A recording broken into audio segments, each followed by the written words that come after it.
Bacaan dari surat Rasul Paulus kepada jemaat di Roma. Saudara-saudara, aku sendiri yakin bahwa kalian penuh dengan kebaikan dan segala pengetahuan, dan bahwa kalian sanggup untuk saling menasihati. Namun, karena kasih karunia yang telah dianugerahkan Allah kepadaku, aku di sana-sini dengan agak berani telah menulis kepadamu untuk mengingatkan kalian bahwa aku boleh menjadi pelayan Kristus Yesus bagi bangsa-bangsa bukan Yahudi. Aku boleh melayani pemberitaan Injil Allah supaya bangsa-bangsa bukan Yahudi dapat diterima oleh Allah sebagai persembahan yang berkenan di hatinya, yang disucikan oleh Roh Kudus. Maka aku boleh bermegah dalam Kristus tentang pelayananku bagi Allah.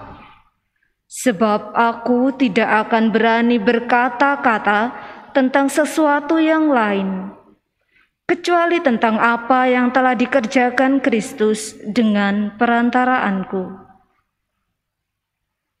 Demikian ia telah memimpin bangsa-bangsa lain kepada ketaatan, berkat perkataan dan perbuatan, berkat tanda-tanda serta mukjizat-mukjizat, dan berkat kuasa Roh. Demikianlah dalam perjalanan keliling dari Yerusalem sampai ke Ilirikum, aku telah mewartakan Injil Kristus dengan sepenuh-penuhnya. Dan dalam pewartaan itu, aku menganggap sebagai kehormatanku bahwa aku tidak melakukannya di tempat-tempat di mana nama Kristus telah dikenal orang, supaya aku jangan membangun di atas dasar yang telah diletakkan orang lain. Tetapi aku mengikuti ayat kitab suci yang berbunyi, mereka yang belum pernah menerima berita tentang Dia akan melihat Dia, dan mereka yang belum pernah mendengar tentang Dia akan mengertinya. Demikianlah sabda Tuhan.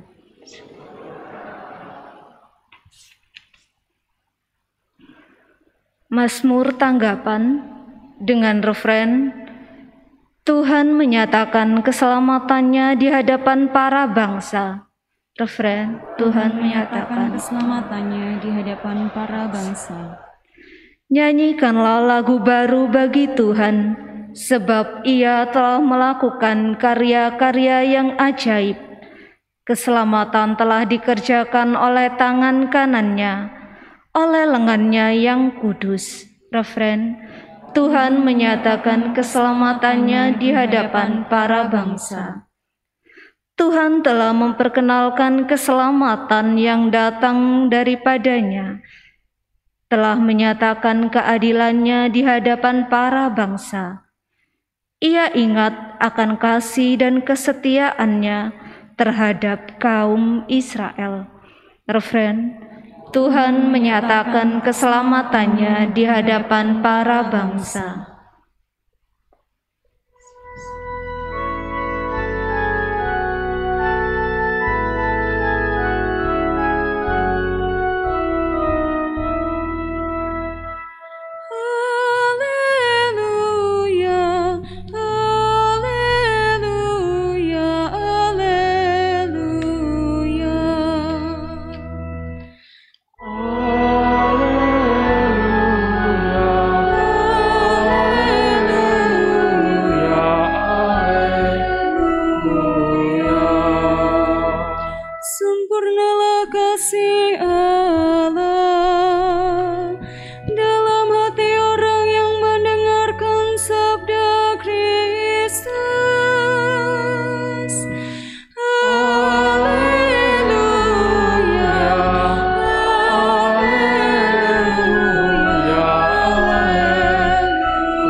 Tuhan bersamamu. Dan bersama rohmu. Inilah Injil suci menurut Lukas.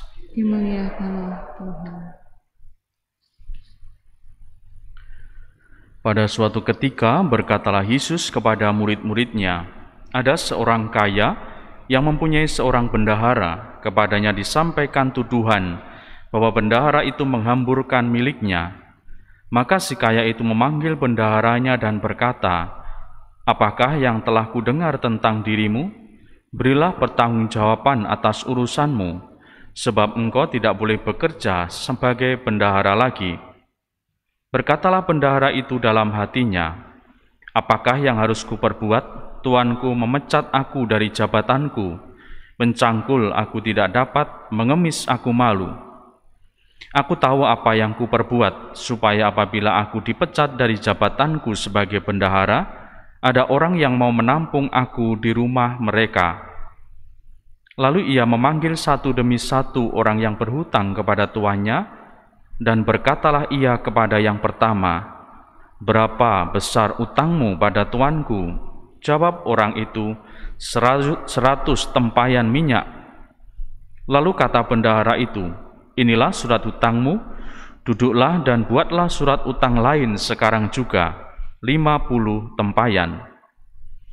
Kemudian ia berkata kepada yang lain, "Dan saudara, berapa utangmu?" Jawab orang itu, 100 pikul gandum. Katanya kepada orang itu, "Inilah surat utangmu, buatlah surat utang lain 80 pikul."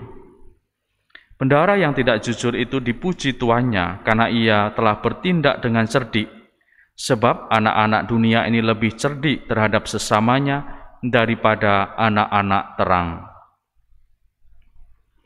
Demikianlah sabda Tuhan. Terpujilah Kristus.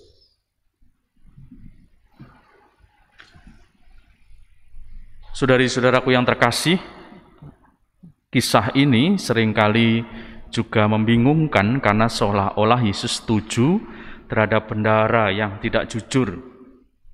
Namun ini seringkali dipakai untuk melihat bagaimana sebenarnya manusia itu memiliki kemampuan untuk membuat, merancang, dan karena akal budi itulah manusia mampu untuk membuat sesuatu yang bisa jadi untuk bertahan dan mencari solusi. Dan kita tahu itu terjadi, bahkan sampai kita sekarang ini manusia mencari cara dengan berbagai hal. Namun tidak jarang hal-hal itu dipakai untuk memuaskan keinginannya belaka. Saudari-saudaraku yang terkasih, melihat hal ini, Injil bisa dibaca dalam kerangka kebalikannya, bahwa kebaikan, hal-hal baik, atau kita menyebutnya bonum comune, kebaikan bersama, sebenarnya juga bisa dipikirkan, bisa dicarikan solusi. Bahkan dengan kecerdikan akal budi dan intelektual kita mencari cara bagaimana kebaikan-kebaikan itu dihadirkan.